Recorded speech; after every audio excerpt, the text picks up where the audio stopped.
California primary has largely revolved around the governor's race. It's taking up so much of the attention, but there is one position, a really important position, also on the ballot, the lieutenant governor. This position serves as the state's second highest executive officer, acting as governor when the real governor is out of state or completely incapacitated.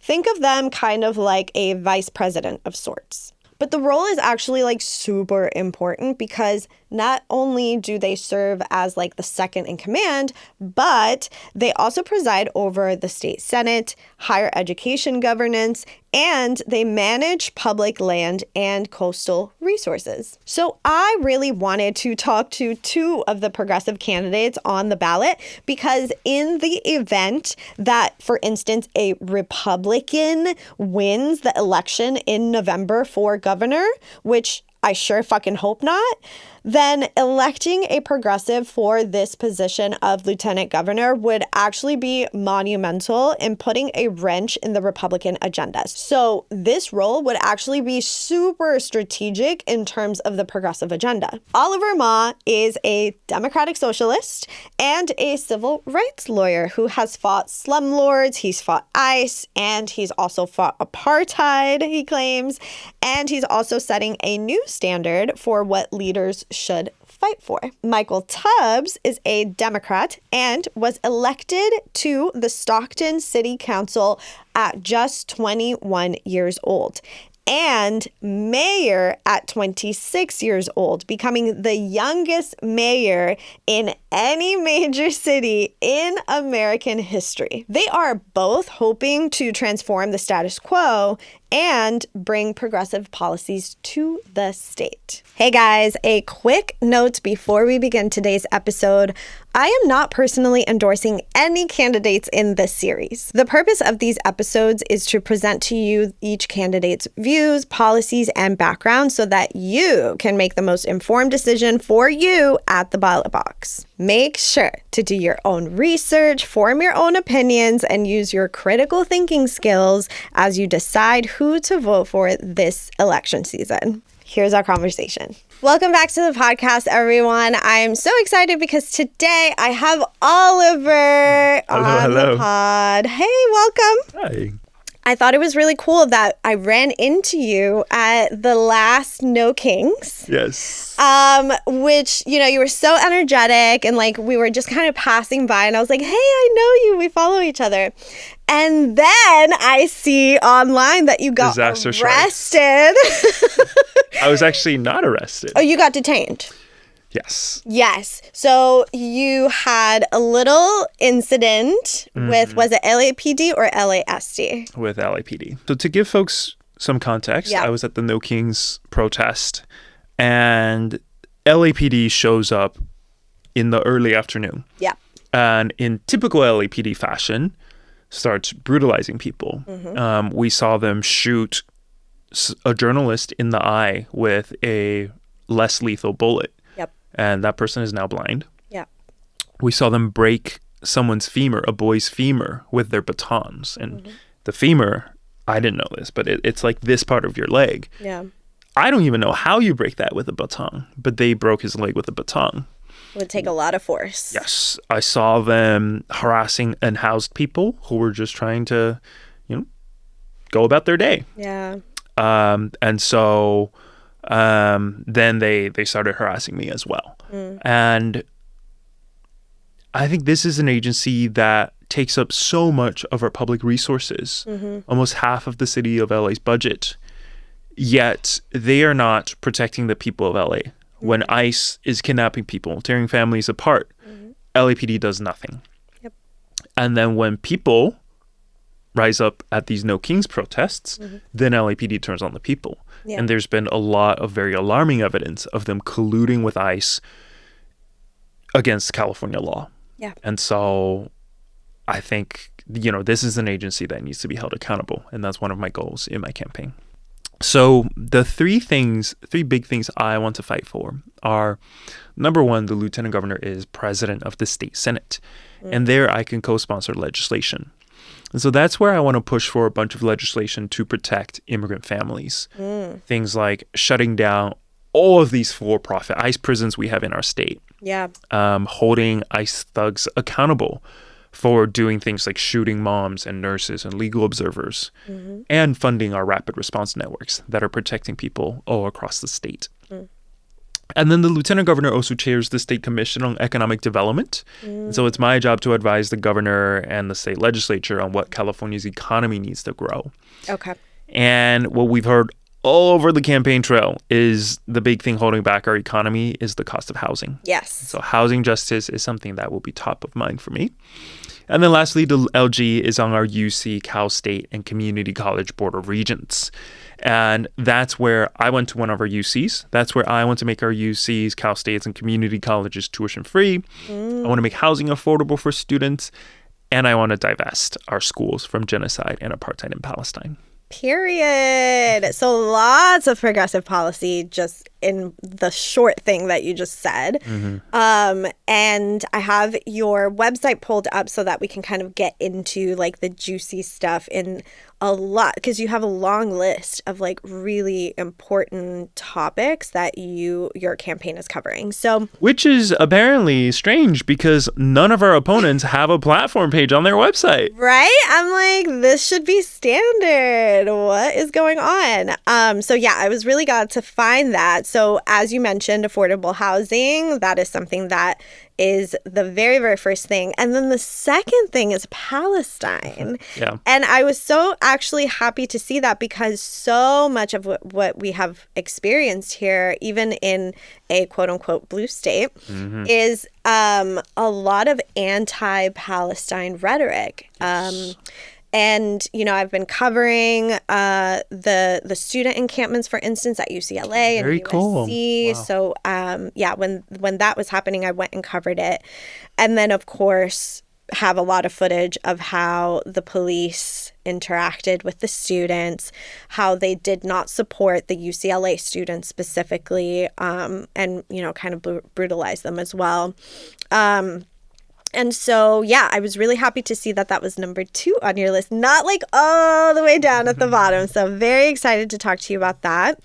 Of course, ICE and immigration is at the top of your list as well. And then we start getting into some other things like healthcare, childcare, reproductive rights, education, Social Security, DEI, which is really interesting because we've seen how the Trump administration is really cracking down on anybody who's like pro DEI, apparently. So yeah, talk to me a little bit more about why you are running on such a progressive platform, because I think a lot of people would think of California as like one of the more, you know, again, blue states, progressive states. But in my experience, having covered politics for so long, I see a lot more like establishment talking points and a lot of like pro status quo things, even if they are a little bit more left of center. Why was it important for you specifically to run on some of these things? Yeah, well, I don't think the stances that our campaign has taken are radical or that progressive. I mean, really, I think what we're fighting for is so common sense. Right? What we're fighting for, you know, the 3 big things that our team is fighting for is, number 1, that immigrant families should belong at home with their families, together with their communities, instead of in for-profit ICE prisons. I don't think that's radical. I think the idea that you should be tearing families apart to throw them into for-profit prisons is radical, right? We believe that housing should be for regular people to live in, not for corporate landlords to be investing in. I don't think that's radical. I think it's radical to let BlackRock or some billion-dollar private equity company buy up entire neighborhoods. We believe that our tax dollars here in California should be used on Californian kids, not bombing kids in Palestine. I don't think that's radical. Yeah. And I think the reason that it is important for our politicians to come and fight for the things that regular people want is so important, because that's why Democrats lose, is because they don't do this. This is a party that has a habit of telling 80% of its voters to shut up and get in line so they can cash a check from the corporations. Yeah. And I remember there was such a clear moment that made this crystal clear for me. In 2024, the Republicans were saying housing is way too expensive, as we can all feel. Yeah. And they said housing is expensive because of these immigrants who are coming in and buying the homes. And that's just not true. Yeah. I mean, a farm worker making minimum wage is not out competing you for a home. No. It is the corporate landlords who are buying up hundreds of thousands of homes that are out competing Americans for homes. Yes. Last quarter, a third of all homes sold in the entire country was bought by an investor landlord. Wow. And so that is why housing is expensive. And it would be so simple for the Democratic Party to say, stop blaming immigrants. The real problem are the corporate landlords. And by the way, who's a really bad corporate landlord is Donald Trump. Yeah. They could have had such a good message there. Yes. But they didn't. And they didn't make that argument because they're taking more money from the corporate landlords than the Republicans. And as a result, they come across as a party that doesn't stand for anything, that does not inspire, that does not get energy, that is just bland. And everyone can see the corporate corruption that is so seeped into the party. And that's why they lose. And I don't want to lose. I don't want Democrats to lose. I don't want people of color to keep losing. Yeah. And so that's why we've taken the stances we have. Why do you think for you it's really important to call out the Democrats as well as the Republicans? Because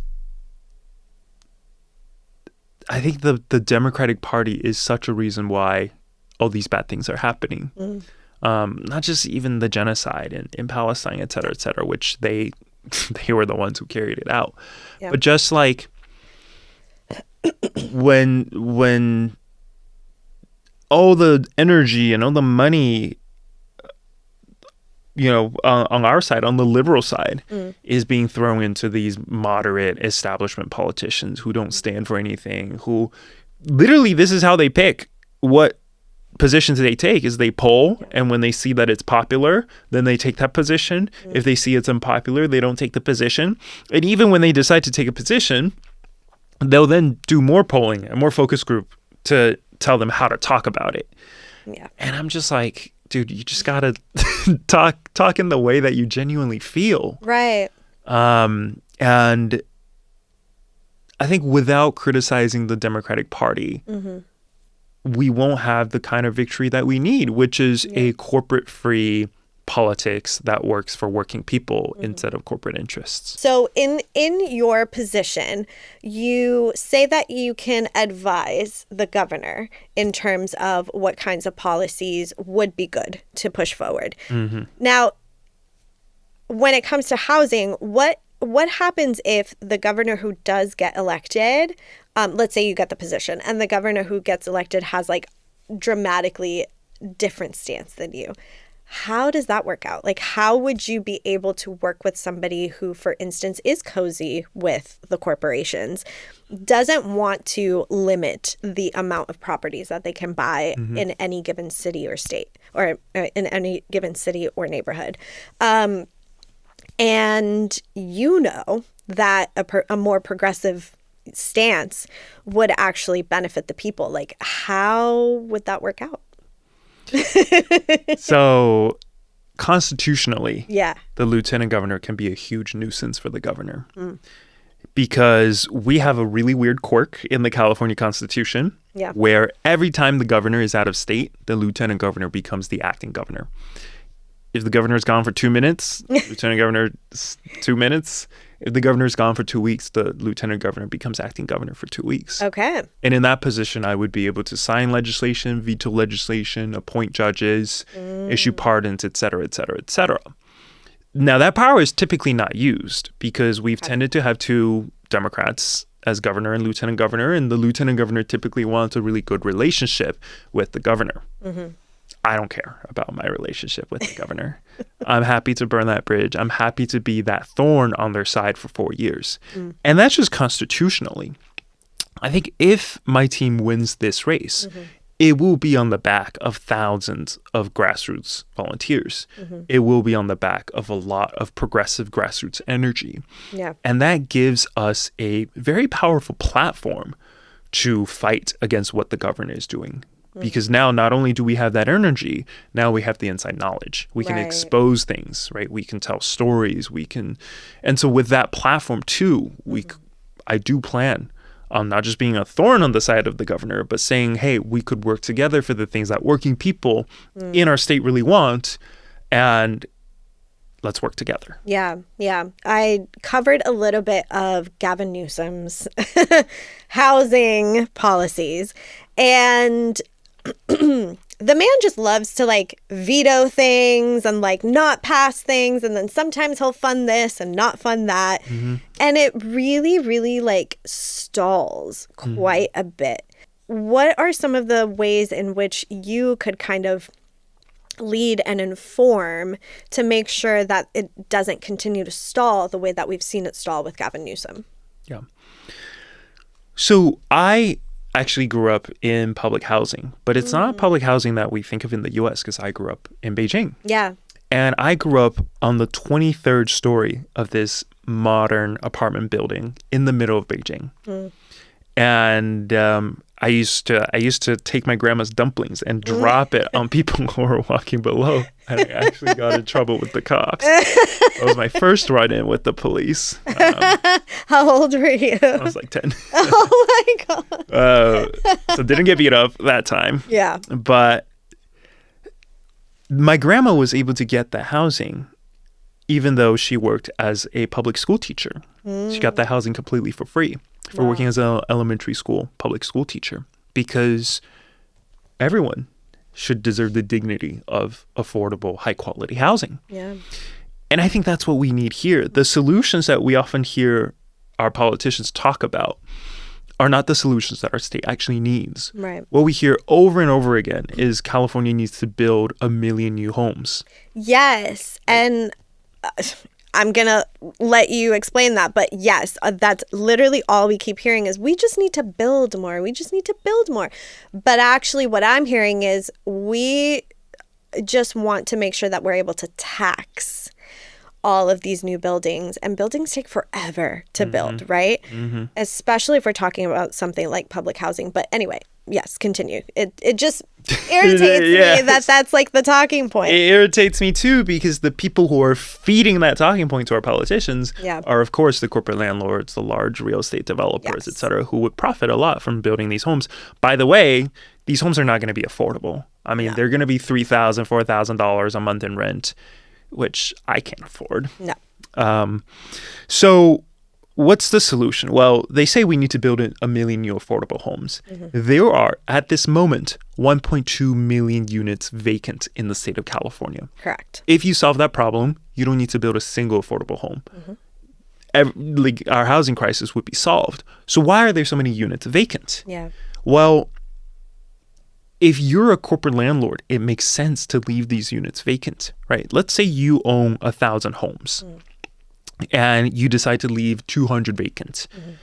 Yes, you're not collecting rent on those 200, but by creating this artificial housing shortage, this housing crisis, you actually make more in rent on the other 800 homes you own. And more importantly, by creating this housing shortage, you increase the value of every single home in your 1,000 home portfolio. So it makes economic sense for them to leave these units vacant. And that's why we have our housing problem that we do today. Building more homes is not going to solve the problem until we tackle these corporate landlords who are buying up entire neighborhoods, who are evicting their tenants, who are leaving homes vacant, because housing should not only be available because some corporation can profit from exploiting our need for that housing. We should have housing that working people, that people like my grandma, public school teachers, that young people can afford. That's never going to happen with our current housing system. Yeah. And that brings me to a really good example, because in LA, downtown has 2 very famous buildings skyscrapers, basically, that were supposed to be housing for downtown. They are now full of graffiti and like it's kind of a piece of art now because they ended up getting abandoned and never finished. And that's why the private market will never be able to solve this problem, because so many of these things that we talk about, housing, public transportation, etc., they bring in so much more benefit than just the people who are paying rent or paying their subway ticket, right? So I made a video a few weeks ago about saving BART up in the Bay, public transportation. And someone was like, we shouldn't say BART. BART is losing money because it costs more to maintain BART than what people are paying in subway fares. Yeah. But keep in mind, right, BART and public transportation in general, it brings so much benefits to society that we don't see just from the subway fare people pay, right? It makes housing more affordable because people can afford to spread out where they live. Yes. It makes traffic better. It makes our climate better. It makes our environment better. It helps working people get to work. It creates economic mobility. All of these benefits are not showing up in the price of a BART ticket. Right. It's the same with affordable housing. Because my grandma was able to retire with dignity as an elementary school teacher, that was what afforded so much opportunity to her and her entire family, including me and my sister. And that benefit is, it's never going to show up in just the market rent that people pay, but it is worth investing in, and government has to come in and invest in that. And so because you've had this experience, is that something that you are able to bring to LA? Because right now we only have one candidate in the mayor's race who is talking about social housing, Ray Wong, who I have interviewed on this podcast. Awesome. Yeah, she's great. She's talked about how she wants to bring it to LA, but is there anything that your position could do in terms of bringing that type of benefit, social benefit, to the whole of California? Yeah. So as president of the state Senate, I will support anything that comes through the state Senate that provides social housing. And as chair of the State Commission on Economic Development, this will be pretty much 90% of what I talk about is the importance of doing that. By the way, we are already spending a tremendous amount of public money on housing through Section 8, which I feel bad to say that I don't support Section 8 because so many of the clients I represented were on Section 8. Yeah. But really what Section 8 does is, if you're low income and you can't afford rent, you might pay $1,000 in rent, and then Section 8 comes in and pays the other $1,000. Yes. Which is great for the people that they do help, but for the people who are on the wait list for Section 8, for the people who are slightly above the income threshold for Section 8, what Section 8 does is it actually raises the market rent because you're pumping billions of dollars in public money into the rental market. And every single cent of Section 8 money, the billions of taxpayer dollars that we give to Section 8, the program, it goes to a landlord because that's just a voucher going to landlords. Exactly. Instead of subsidizing landlords and raising the market rent on working people in our state, we should be using that money to build public housing. Why do you think the vouchers work this way? Like, why is the benefit continuing to go to the landlords? Well, imagine this, right? Let's say you run a company that makes yellow cars. Yeah. And you give $1 billion to politicians so that they mandate everyone has to buy yellow cars. And then some people are like, I can't afford this yellow car. Right. So then the government says, okay, now we're going to put together taxpayer money to give you a voucher to buy yellow cars. Well, you're going to be very happy because you make yellow cars. The politicians you give money to are going to be very happy because you're giving them money. Everyone else is like, the system kind of sucks. Yeah. That's the system we have. That's what we have right now. And so in your opinion, California as a whole would be able to take a lot of these vacant units and prioritize getting people housed through the vacant units that we currently have, not necessarily just wait 5 years for a building to get put up that's only going to house like a couple hundred people. Yes. And the vacancy happens because they're owned by corporate landlords who have an incentive to leave them vacant and create a housing crisis. Right. So we need to change that ownership to a public ownership. Yes. Okay. Agreed. When it comes to ICE and immigration, there's something on your website that I would love to hear, like, you explain, is that it says that you will also use California's authority under the commandeering doctrine to reduce state participation in federal immigration detention operations. Yes. So explain to us like what that means, because we do have a pretty solid community that has been trying to get the Adelanto detention center shut down for a long time. So explain to us what this means and like how you would enforce it. Yeah, love this question. So I get to put my lawyer hat on. Didn't mention I'm a lawyer. Yeah. Yes. So, California passed a law, I think during the first Trump administration, that said state prisons cannot be used by ICE. It went through litigation and California won. Okay, so they can't use, ICE can't contract state prisons. And then, so what ICE then did is contract a bunch of private companies to like build their own for-profit prisons. California passed a law then that said, okay, you need to shut these for-profit private prisons down. It went to the Ninth Circuit and California lost. The court said, because federal law is supreme to California law, if the federal government wants a for-profit ICE prison open and California doesn't, then the prison gets to stay open. Wow. Okay. So then what can we do? Yeah. Well, you've been to Adelanto, right? And so many of these detention centers are like Adelanto in that they are in really the middle of nowhere. Yeah. In very rural communities with very limited water, limited healthcare, infrastructure, and power. And the reason that ICE opens their for-profit prisons there is because these communities are underinvested in, and ICE comes and promises to invest in these communities. And, California City, which just opened recently, their for-profit ICE prison, is so devoid of water that last year a city building caught on fire and they didn't have the water to put it out. Wow. They just let the building burn down, and it burned down a bunch of city records. And now they have the largest immigration detention center in the state of California, in California City, taking up even more water, making water even more expensive. Right. And this is important to keep in mind because the Constitution also has the anti-commandeering clause. What that clause does, it says, if the federal government wants to do something in a state, yes, they can do it, but they cannot force the state to contribute state resources to that public purpose. Okay. And so if the federal government wants to keep these for-profit ICE prisons open, they can, but they cannot force California to contribute our water, our power, our healthcare infrastructure, et cetera, to support this.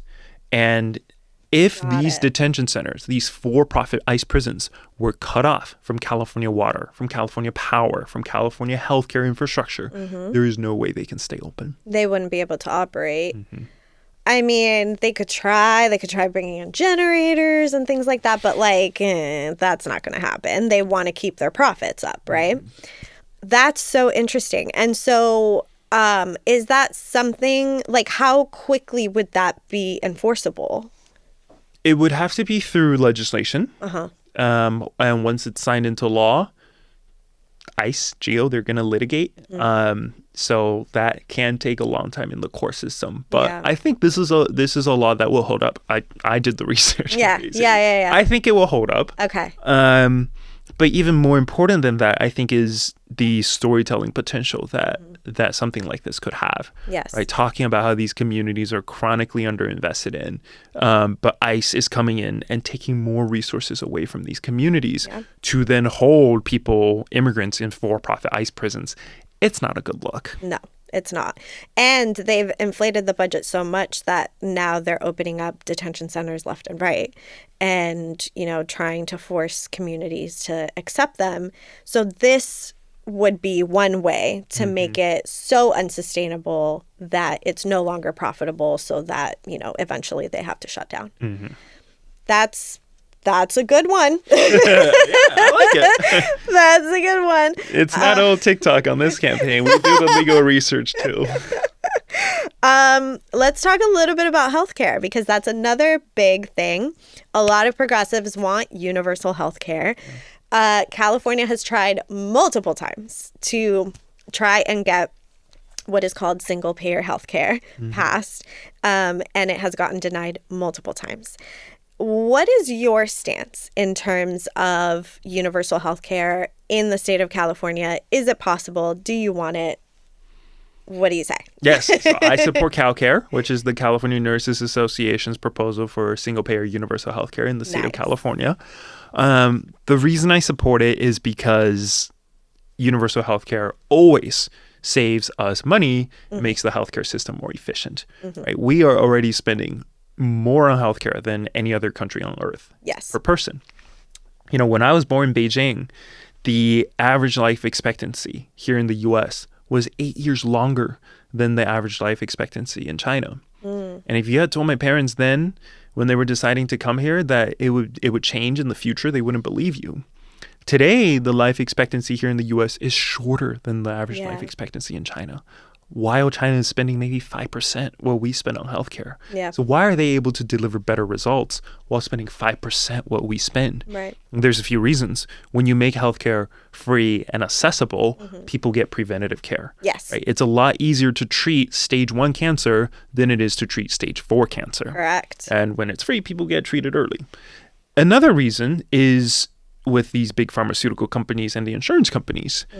My grandma has diabetes, and so she takes insulin. And her insulin is 10 times more expensive than insulin in Canada or Mexico. And the reason it's so much more expensive is because grandma doesn't have a lot of bargaining power against a big pharmaceutical company. The state of California does have a lot of bargaining power. And we need to bargain on equal footing against these pharmaceutical companies to make sure they don't get to charge whatever they want on drugs. So I think if we do those two things, we'll all spend less on healthcare than we currently do, and we'll be healthier as well. And why do you think that it's been so difficult to get something like this passed? Because like I said, the California voters have tried to get something like this passed. I don't remember if Gavin Newsom shut it down or if it just didn't pass through the vote, but it is something that has been on the ballot before. And so why is it lobbying? Like, why has it been so difficult? I think a lot of people have, critiqued single payer as like, it's never going to work.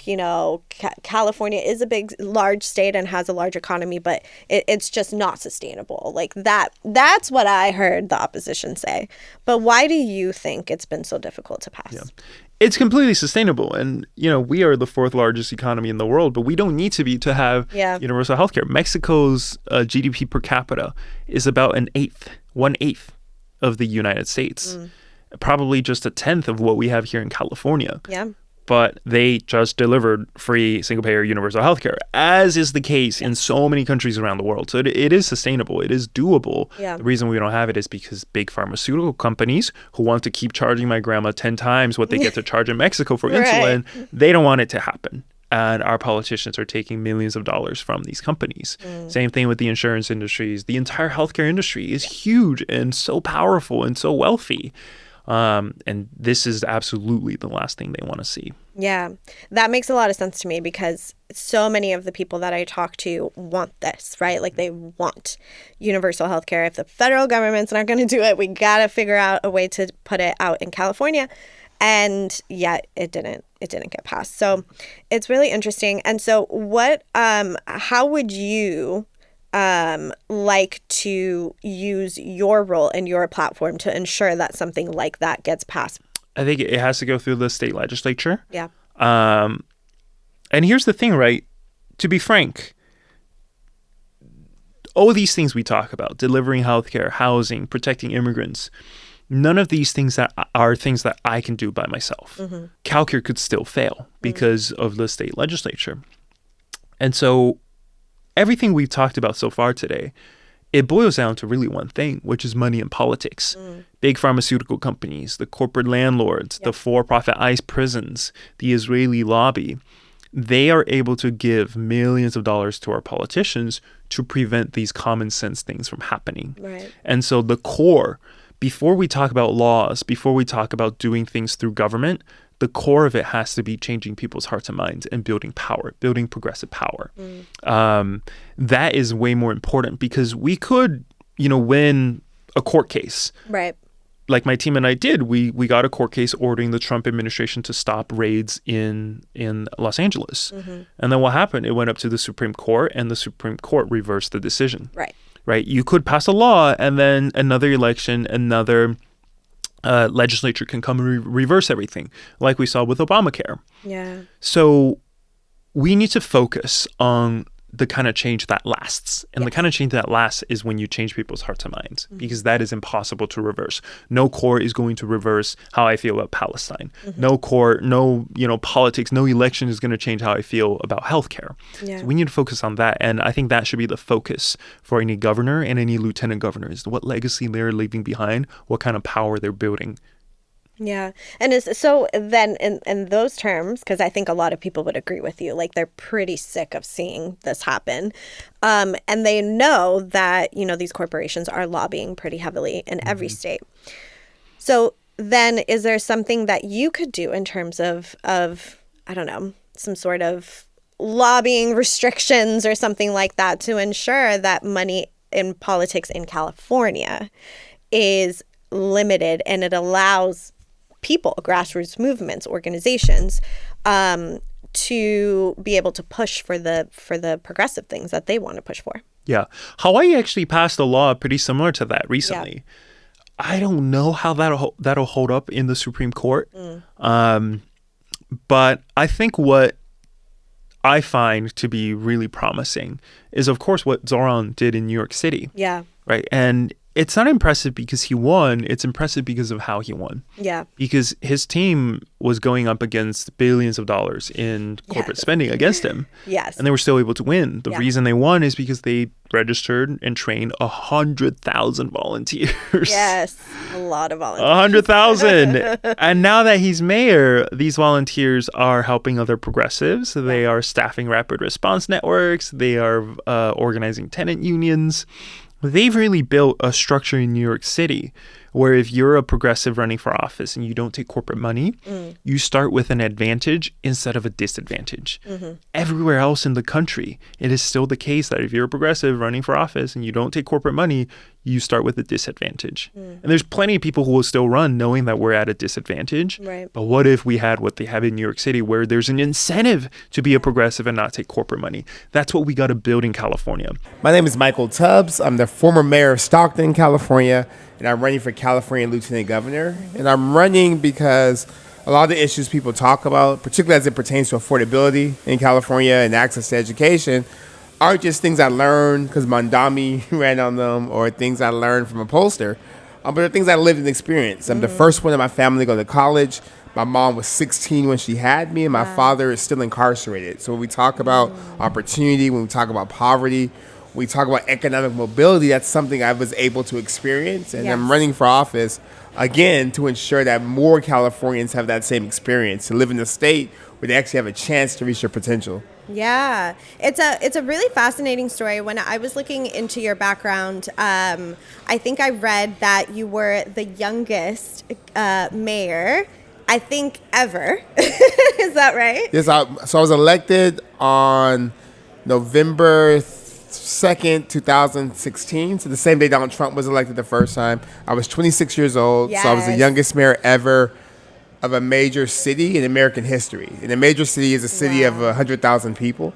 And Stockton's 323,000 people. So about three times the size of South Bend, Indiana. I was the mayor at 26. That's crazy. Yes, so it was nuts. What was your experience like as mayor? And tell people how long you were mayor. I was mayor for 4 years. I was the mayor that led Stockton during COVID. I was the mayor that led Stockton during the Black Lives Matter protest. I was a mayor with 3 Republicans and 3 Democrats, and I did the first basic income program, universal basic income program in this country's history. When I was mayor, we reduced homicides by 40%. When I ran for office for city council, we were bankrupt. By the time I left being mayor, we were the second most fiscally healthy city in the state. I created a program called Stockton Scholars. So to this day, every young person who graduates from a Stockton school is guaranteed a 2-year, 4-year, or trade school scholarship. The idea being, I'm not going to tell you what to do after high school, but you have to do something. Yeah. And we'll make sure you have the resources to do it. Yeah. So those experiences are what made me decide to run for lieutenant governor, because Stockton love my hometown, but it's a hard city. It's a lot of real challenges. There's nothing easy there. It's not a walk in the park. But the fact we're able to get so much done, again, with 3 Republican, 3 Democrat city councils, makes me confident we could do even more for the entire state. Yeah, it's a really fascinating story. And when I was looking into it, loved the basic income. And at the time, you were doing a lot of interviews about it because, again, like you said, nobody was doing it, right? I think we had like one presidential candidate many years ago that was like, everybody should get $2,000 just to like exist. And everyone's like, yeah, let's go.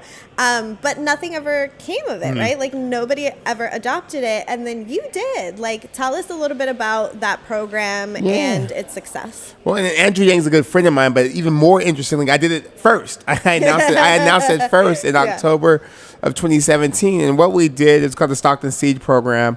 We gave 125 families $500 a month for 2 years. And at the time, to your point, people were asking, could we even do that? Right. Like, can you give people money? And I was getting hit from the left and the right. Like, everyone was upset, or everyone was like, this kid doesn't know what he's doing. And then we had a research study done on it, and we found that those who received the guaranteed income were more likely to go from part-time to full-time work, less likely to be unemployed, and had positive mental health impacts. And since that, I created a group called Mayors for a Guaranteed Income, Counties for a Guaranteed Income, and legislators for a guaranteed income. So now there's over 300 elected officials in this country who support guaranteed income. There's over 80 pilots being done by governments, cities, counties throughout this country. And now we have bills in state legislatures to do guaranteed income for pregnant mothers, to do guaranteed income for foster youth aging out the system. So proud of that work. And again, as people are talking about AI and the transformation, now folks are finally starting to catch up to the fact that at the very least you have to provide a floor for people. But we were talking about this a decade ago, back when I was mayor of Stockton. Yeah. And I love that because it actually shows that it is possible to do. We're always hearing the talking point of, well, how are you going to pay for it? How are you going to afford it? So in your experience, did you have to take funds from different programs to fund this, or did you increase taxes? Like, what was the thing that worked for this program? So for the first one in Stockton, we raised it all philanthropically. But since then, in all the other pilots we oversee, most of that money is government dollars. A lot of it through ARPA, the American Rescue Plan during COVID. A lot of officials use some of that money to give folks money. In communities like Albuquerque, they're exploring using cannabis revenue. Oh, okay. Cambridge, Massachusetts didn't raise taxes, but found revenue to provide a guaranteed income by policy to every single mother at the poverty line in the city. So folks are being really creative, and I think the best sort of antidote, because eventually it has to be a federal program, and the best antidote is, where's this money for the war in Iran coming from, or for weapons being used for genocide for? Like, where like, if we can afford that, how dare we not afford our people to be able to eat and pay rent and to live? Right. And that is the thing that everybody's talking about, is we are currently in a war that was sprung up all of a sudden. Also, ICE, their budget oh my gosh, massively, like, I think quadrupled or so. It's like, and where's that? And there was no budgeting. Correct. There was no debate. Yeah, there was no debate about it. They just did it. Just do it. Yeah, and versus when, progressives want to get anything done, it's always, we can't afford it. How do you pay? You have to give them a whole profit and loss statement. Yeah. Absolutely not. Yeah. And, you mentioned the genocide in Palestine. I think a lot of people are really upset that our tax dollars are still funding weapons to a foreign country rather than providing universal health care, providing a basic income. So I'm really glad that you mentioned that. And so now to talk about the fact that you're running for the seat as lieutenant governor, what are some of the things, like, is basic income something that you would like to see in California? 100%. In California, we have to continue leading the way to democratize our economy. Yeah. I think a guaranteed income is a first step. I'm also very interested in California leading the way in terms of people being able to own their data. and to have some ownership. Yes. And I also think, and Governor Newsom mentioned this a couple of days ago, but folks I've been talking about it for a couple of years, and folks even before that, this idea of universal basic capital, that we all should have equity stakes in the technology of the future, in AI, so that we all have compounding wealth, and we're all able to prosper as an economy transforms. So that's definitely part of running, is understanding that the decisions we make the next 4 to 8 years in California will determine the next 40. Yeah. And if you look at the trajectory we're on now, we have folks who want to live in California but have to move because they can't afford to be here. We have students at all the UC, CSU Community College campus who are sleeping in their cars or sleeping on the floor or couch surfing because they can't afford housing while being students. And then the workers. You have lecturers. You have janitors. You have maintenance workers. You have the caterers who are sleeping in cars or commuting 2-3 hours for work at the campuses. So housing is also a big priority of mine as Lieutenant Governor, and starting with the UC-CSU Community College system and just making sure that they're building the housing for their constituents. And then lastly, we also know that we have to, I think if I could talk about my campaign in one sentence, or why I'm running in one sentence, is that yes, we have to fight against Donald Trump. But we also have to fight for a California that works for everyone with the same vigor. Yeah. Because it's not Donald Trump's fault that we can't afford housing in California. It's just not.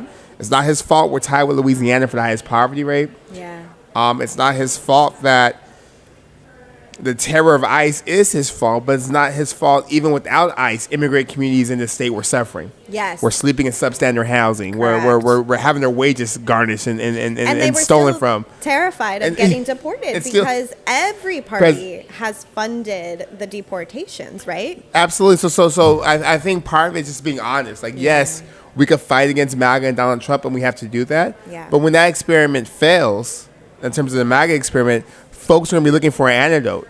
And right now, if they look at California, they will see a lot of it's unaffordable. No one wants to live in a state that's unaffordable, particularly working people. They're going to see there's a lot of ways in which government's not providing the services that people deserve. They're going to see that we have a lot of work to do. So that's why I'm running, to make sure we're fighting for California while we fight against Donald Trump.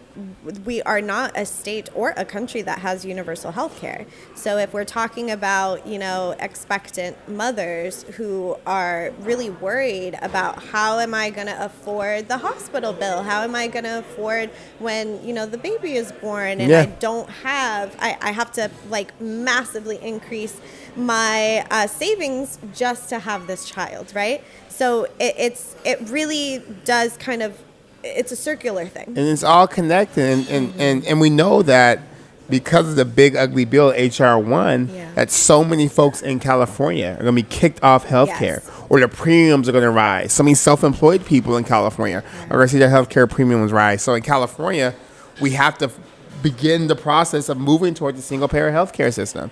And even if the federal government has to do the final sign-off, that's no excuse for us not to start, right? 'Cause we have to give people some hope, like a plan. Like, this is where we're trying to get to. This is where we want to go.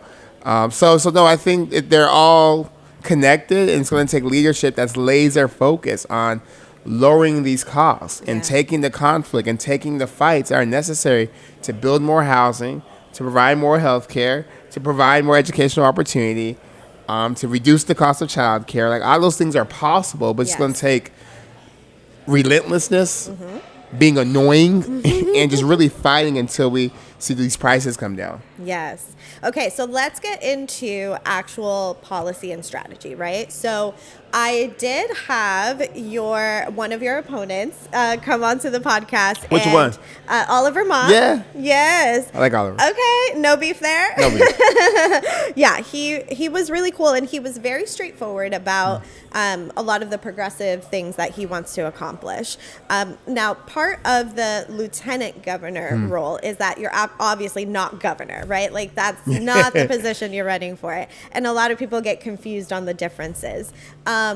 But you do have quite a bit of power. So from your perspective, in terms of progressive policy, what makes you stand out from your opponents? I think what makes me stand out from my opponents is that being progressive is easy rhetorically.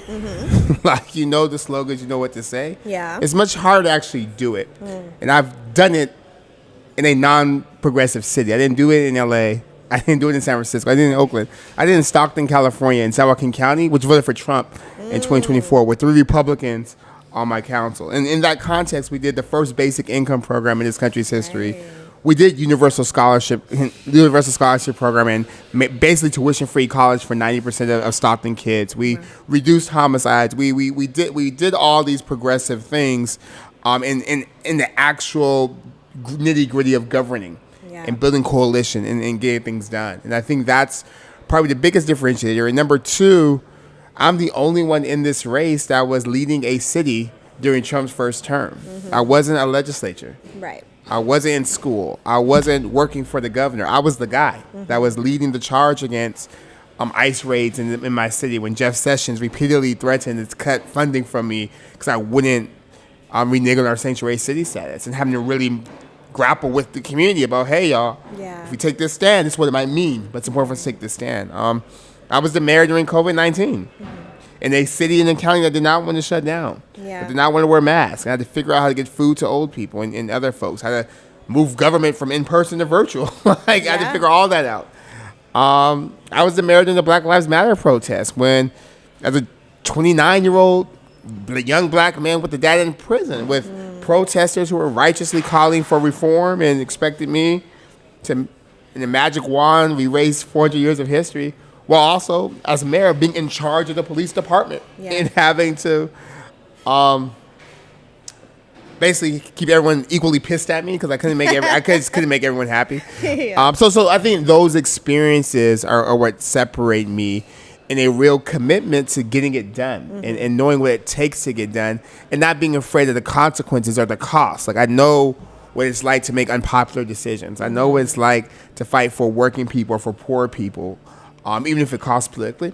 So I think those are the things that set me apart from the rest of my opponents. Let's get into housing, because everybody is talking about housing affordability in California in general, not just the big cities, San Diego, LA, San Francisco, but also just in general. It's just become so much less affordable to live here. So in terms of the types of policies that you're going to be pushing for if you get this position, what is that going to look like for you? Yeah, well, let me start with a story, because I mentioned my mom 16 when she had me. Yeah. At 26 years old, she was making $40,000 a year, and she was able to buy a house. She was able to buy a house for $120,000, 3 bedrooms, 2 bathrooms. Wow. Imagine if we had that reality. But not even that long ago. Yeah. She's 26. I was 10. This is like 20-something years ago. Not that long ago. Yeah. And that house made all the difference. Yeah. Now that house is like $2 million. It's still in stock. It's not quite $2 million, but more than 150. But no, she was able to use that house. I wrote my college applications to Stanford in that house. I had a house to go. It was a place of stability. I was able to have a bed to sleep on every night. Yes. So I was able to do what I need to do in school. She used that house, took some equity, and bought another house like 5 years later. Like, it's incredible. Yeah. This single mother who had a kid at 16 making $40,000 a year was able to buy a house in California. Yeah. And for me, that story is what animates my insistence on housing, because that can't be a story of yesterday. Right. Or my grandfather, who's a Vietnam War vet, high school graduate, was a butcher at Safeway, UFCW butcher, bought a house in Stockton in like 1970. Used the equity from that house to provide for his children and it's like, it's so clear to me what that means, being able, and not everyone wants to buy a house, but everyone should have the opportunity to say no is my thing. Yes. Like, let people decide. Don't decide for them. So, so number one, we have to build more housing. We have to build more affordable housing. We have to make it easier to build. We have to look at prefactory and modular and just all the things. We have to build near transit zones. We have to build, it can all just be single family homes. Some of them have to be multifamily. Some of them have to be apartments. Some have to be condominiums. Yes. And we have to do it even when some of the NIMBY people say no. And I say this with all respect to NIMBYs, but what fascinates me about NIMBYs is that they're all no housing while living in houses. Yes. You'll never meet a homeless NIMBY. You'll never meet an evicted NIMBY. They all have like homes with hella money too, like hella equity. And they're It's so privileged. and no more housing. Like, and they want to keep it that way. yeah, it's like what's good enough for you is good enough for all of us, particularly when we know that the future of California looks a lot different than Yes. California did back in the 70s when folks were to buy homes. Yes. It's browner. Yeah. It's more diverse, and those folks deserve access to wealth too. So that's number Yeah. one, streamlining, building on university land, building on state land, building in a way that makes sense. Number two, and that's a long-term, production's a long-term, but we also have to do, you mentioned this earlier, that like rents can't be unsustainable. Like you can't keep raising rents Every above year? inflation. That's crazy. Because how are people supposed to pay for this? Exactly. And then when folks are evicted, we all pay. And the income is not growing at the that's same the thing, rate as rent prices are. That's the thing. Yeah. So I've always been in favor of like when I was in Stockton, I got some heat because I was like, look, I get people are in the folks who, especially, and we also have to do something about private equity and corporate landlords and sort of really crack down on them on vacancies, crack down on them on increases, and also think about like supply. How much should one company own of housing stock when there's so many people that need housing? There needs to be a real policy discussion on that. Yeah. And then for mom and pop landlords, it's like, look, we understand you have expenses that come with being a landlord, but like we can't raise rent 10%, 20% every year. That's just not a good business model, and it's not sustainable. There has to be common sense rent caps. In fact, I was shocked that this past session in California, with all Democrats and mostly Democrats in the legislature, a bill to cap rents at like I think 5% increase, or so it wasn't even zero. It was like 5 or 7%. Couldn't even make it out for a vote. And again, Donald Trump didn't do that. Like, MAGA didn't do that.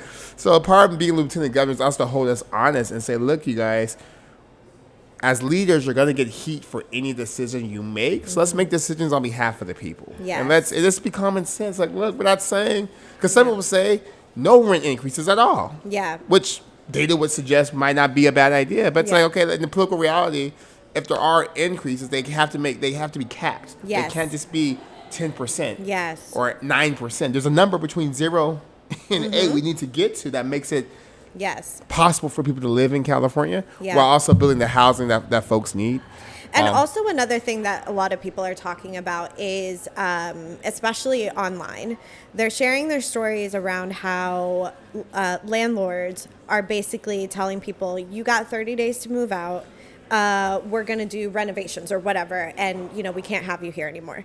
And then as they're searching for apartments, lo and behold, they're finding their current apartment that they're getting kicked out of on Zillow or whatever website at like double the rent so they wanted to increase it, but they couldn't, and so they're finding this loophole where let's push the renters out so that we can then charge double. And like that cannot continue. It's illegal, and that's why I also have been a proponent of right to counsel. That folks need access to tenant lawyers and folks to make sure that doesn't happen. But then number two, and that's why I tell my progressive friends, that's why part of the conversation has to be supply. Because they're able to charge double and continue to do that because supply is so constricted.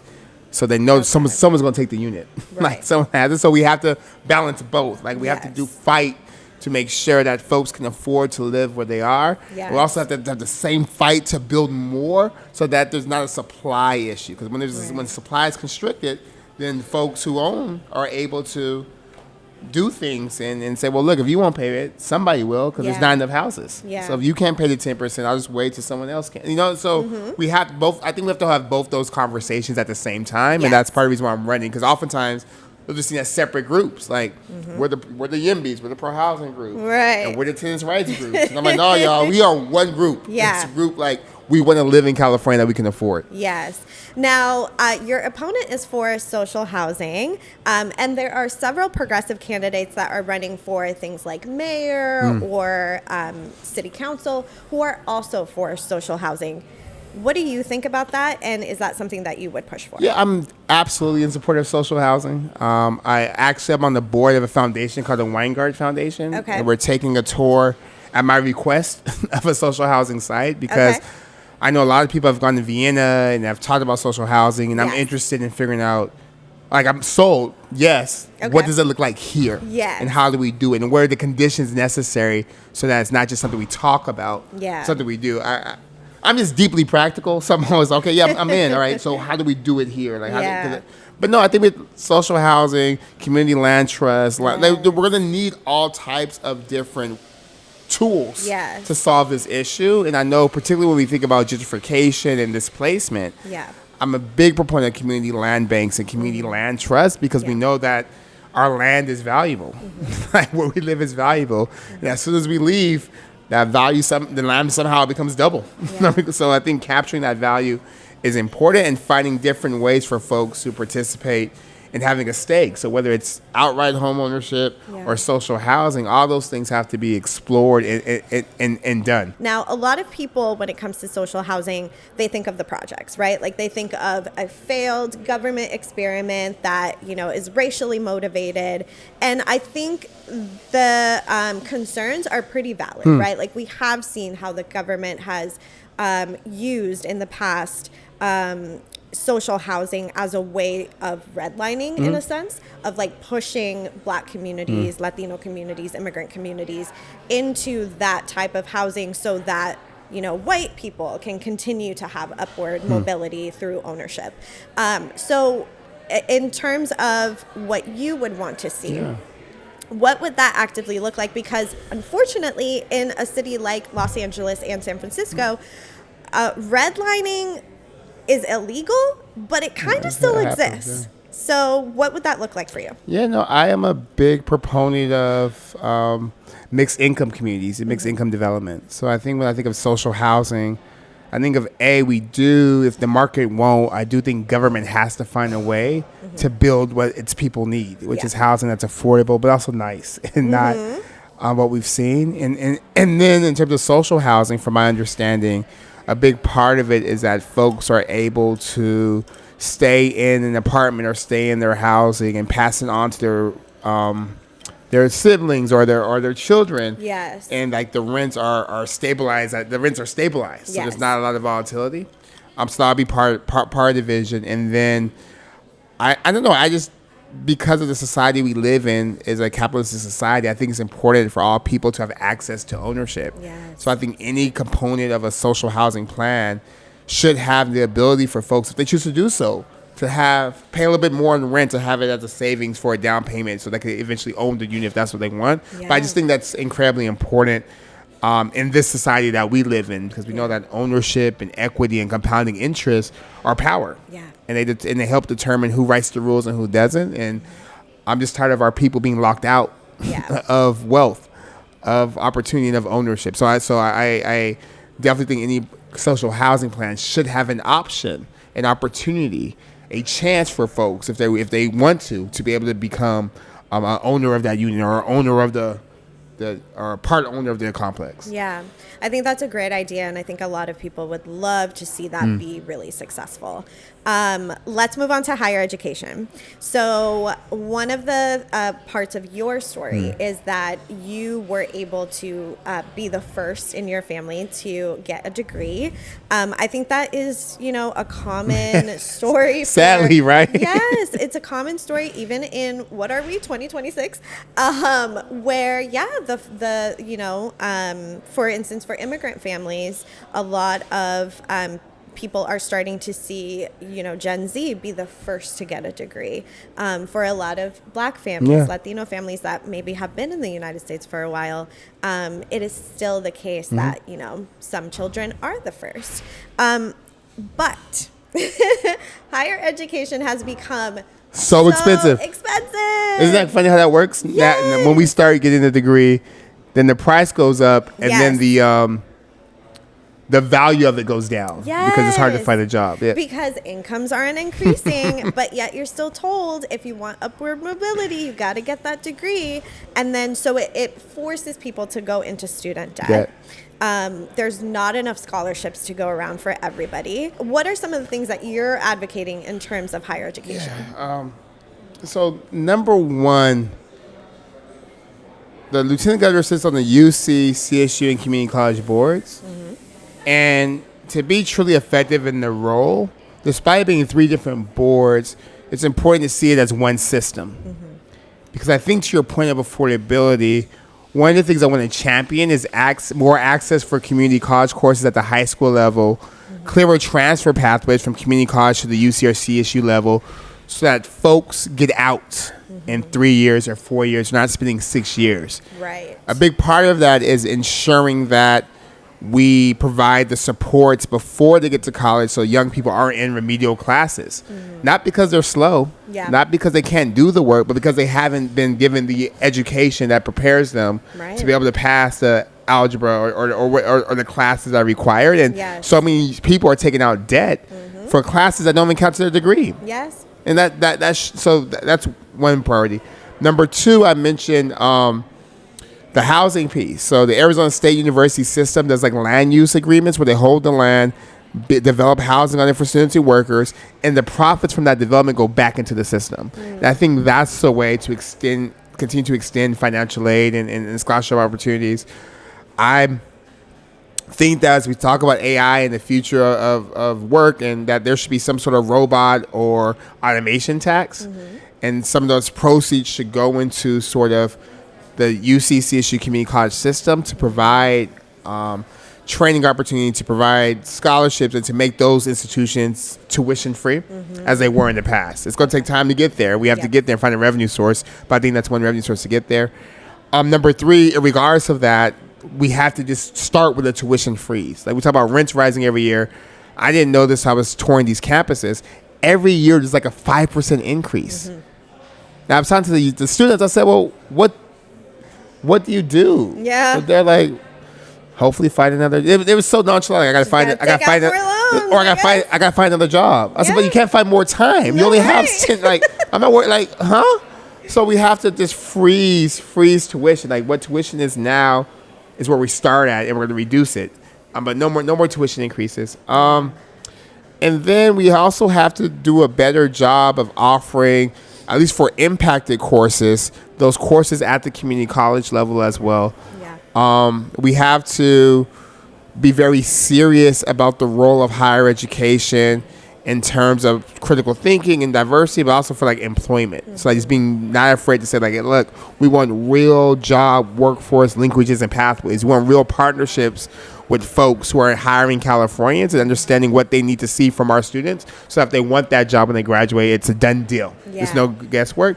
And then we know we're going to have shortages in nurses. We're going to have shortages in teachers. We're going to have shortages in care work. So ensuring that we provide pathways for those students to get in, get out, get the degree, prioritize them for housing, prioritize it, like just making it affordable for folks to go in those careers. So those are some of the things I want to do as a region on the UC-CSU Community College Board.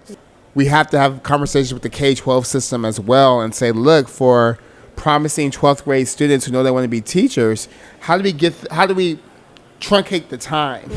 So they're taking classes at the community college level while they're in high school to prepare, so that they're not spending again as much time at the university. If they know for sure they want to teach or nurse, let's get them in those pathways early and support them and get them the coaching and mentorship they need, because a big part of the cost of higher education is the time. 2 years, that's why people go to community college, because 2 years is cheaper than 4 years. And if we could truncate that time, so that students are able to get their classes, get their degree, and get out and start working, then we make it more affordable. If we're able to provide housing, again, as we build to guaranteed housing for all students, let's start with guaranteed housing for students who are going to be teachers or nurses or other high-impacted majors, so they have housing on campus that's free or affordable, that's very affordable, and that they're not commuting. So I think there's things we can do to just reduce the cost of doing it, so that folks aren't graduating with $100K in debt to make $35, $40K a year. Correct. Like that the math is a math thing. That does not make sense. And We're going to die in debt. Die in debt without owning anything, without anything to pass on to their kids, while serving and doing the most important job in our society. It's so that's something I'm laser focused on. It's also something that feels doable, because doing it for everyone's going to take time, but doing it for and it was interesting. I found this stat out. Half of all of our teachers in California went to a Cal State University school. So like the CSU is the pipeline for education workforce, and we should take that very seriously and sort of invest there, not the detriment to other majors, but understanding that this is an important part of what's going to take for California to be the fourth largest economy in the world in the future as well. Yeah, that's really important. So again, this is the role that you're going for is lieutenant governor. Number 2, lieutenant. So like all of this sounds great if you were running for governor. Yeah. So how would you utilize your role to motivate, to inspire the actual governor, whoever that's going to be in the general, to ensure that a lot of this stuff does get passed? Because we've already lived through Gavin Newsom's tenure, and unfortunately we saw him backtrack on a lot of things. We saw him regress on certain things. When it came to homelessness, he had a very shaky record. Housing, very shaky record. And so what would you do in this position to ensure that these progressive policies do get passed? Yeah, well, and your viewers are probably like, why is he talking about the UCCSU community college system? Yeah. But it's precisely because of that question. Yeah. Like the lieutenant governor, you run separately of the governor, but you are on the board of the UCCSU community college system. So everything I said about the UC system doesn't have to have the governor's blessing, doesn't have to have the legislature's blessing. It only requires the blessing of the Board of Regents, because the UCCSU and community college are chartered separately. Right. They have their own charter from the state constitution. So because of that, I feel confident in the ability to work with the chancellor, work with the regents on the stuff that pertains to the UCCSU community college system. For the other things, though, it's going to take buy-in from the governor. So part of the strategy is to have a really good relationship. And luckily I do with the two sort of leading candidates for governor on the Democratic side. But also, again, the lieutenant governor is elected independently. So even without the explicit blessing or support, I'm having conversations with constituents like the governor's having conversations with constituents. I'm making promises. I'm running on a platform that I'm going to be held accountable to, just like the governor is. So that gives me the ability and some flexibility to be in the legislature and testify on bills and find lawmakers who agree and work the process that way. When Governor Newsom, when he was lieutenant governor, he got marijuana legalized. And Governor Brown, that was a big priority for him. He didn't care. Yeah. He wasn't going to spend his capital on that. So Governor Newsom built a coalition, put something on the ballot, raised the money, got it passed. So as lieutenant governor, particularly as it pertains to basic income, universal basic capital, owning our data, that's probably going to have to go through the ballot process. And as lieutenant governor, I have the opportunity to influence policy that way. And then for everything else, particularly around housing and affordability and childcare, it's just like being annoying. My theory of change is that in government, you have to be more annoying than your opposition. You have to be more persistent. Yeah. And you just have to keep saying the same. Like, how long has Bernie Sanders been saying the same shit? I don't know. Too long. But that's what it takes. And let's go. And now people are finally catching on, though. Yes. I've been talking about basic income for 10 years. Yes. And you just have to be nose to the grindstone, persistent, relentlessly focused. So that's how. But I also do believe if this was like a normal time, I would be like, I don't know if I'm going to be able to do all this stuff. But I think the times we're in now just demand leadership. You have a fascist, not just president, movement in our federal government. The whole administration. Dismantling our courts, stealing our resources, going back on precedent. Breaking the law. Just put $1.5 billion for treasonous January 6th protesters to be compensated for their treason. Like, we're living in unprecedented times, so I think folks are looking for leadership. Folks, and I think folks want to feel government because for all the horrors of Trump's administration, one of the things I think he does is he makes you feel government. Yeah. You feel the impact of the horrible ICE raids. You feel the impact of the war in Iraq. You feel that he's in office. Yes. And I think on our side, folks don't feel when we're in office, even when we do good work. Yeah. So I think the moments demand leadership that's going to make folks feel it. And I tell people all the time, if they can do all that illegal, corrupt, evil stuff, who are we not to fight for dignity? Who are we not to fight to lower rents? Who are we not to fight for everyone to have access to housing and universal health? Who are we not to? That seems much more realistic than kidnapping the leader of Venezuela out of nowhere. Oh my God. It's like, I watch the news. I'm like, I'm It like- was unbelievable. I was like, I didn't know we could do that. I know. We can't. That's We're what- not supposed to. So I'm like, I guess that's your question. Yeah. That's why I'm fairly confident, because we're in an era now where it's like people are looking for leadership. Yeah. So regardless of your title, are you a leader? Yes. Are you going to point the way and push us there, and folks will follow? So I'm really looking forward to making good trouble in California.